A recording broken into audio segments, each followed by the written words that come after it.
I want to bring in as well John Rettinger, president of Techno Buffalo. John, great of you to join us today. So they've got a couple of problems here, at least according to reports: advertiser fatigue and user fatigue. Will this new redesign help?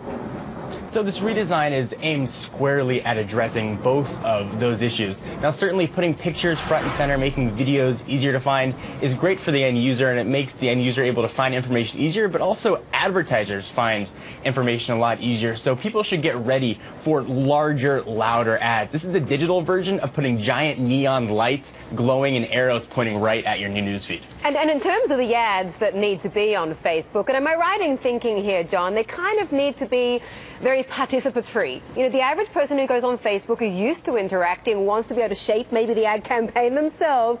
They need to have that interaction. Absolutely. Facebook is now responsible to their shareholders, and they're going to be judged squarely on user engagement. And the user engagement has been going down and down despite, over 1 billion users on the social network. So the idea is by putting these loud ads right in front of you, the engagement is going to be much higher. You'll be able to find advertisements that are geared directly toward to the user. Is there any possibility this is going to just turn people off?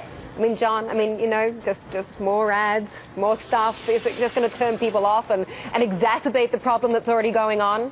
Yeah, so there's absolutely that problem. Facebook, though, despite sort of losing that user engagement, people are still going to Facebook. 61.8% daily active users, they said in their last quarterly earnings. So no one's going away from Facebook. The idea is, though, to make the ads seem more organic to the new newsfeed, so you don't mind seeing them. And they're bringing in information from all kinds of sources. Facebook is even bringing in advertisements from local card purchases that have been done completely offline. If you got a rewards card at the grocery store, you'll start to see those ads show up in your Facebook timeline. Julia?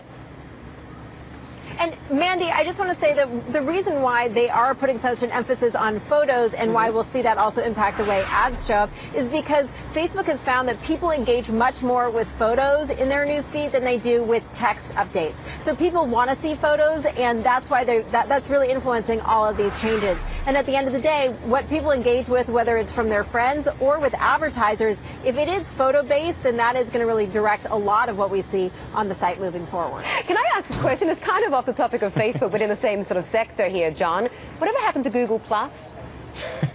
So funny you should mention that. The new redesign actually looks like Google Plus. Google Plus has been growing, is becoming a platform for sharing video. A lot you can do live video interactions and live streams via Google Plus. They certainly haven't had the engagement that Google was hoping for years ago. But as far as social networks and Google go, it's their biggest success to date. So you can look at that any way you want. So you think Google Plus is going to be here to stay and get bigger and better?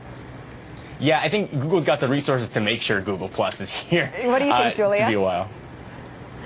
Well, Mandy, I think it's really interesting that Zuckerberg stressed today that people on their newsfeed should be able to share with their friends, a small group, and also with the public, a larger group. And that's really what Google Plus has mastered, this ability to share with different circles of people. And so I think that what Zuckerberg is trying to do is make sure that Facebook isn't just a platform for friends to share with friends, but for it to be a platform where sharing with anyone exists, which is what Google Plus does and what Twitter does with sharing in the public sphere. Yeah, and that's very interesting. Facebook is almost competing with themselves with their Instagram purchase by really putting emphasis on photos. They're trying to almost undercut themselves with Instagram. Fascinating stuff. There's good space to watch. Thanks, Julia. Thanks, John.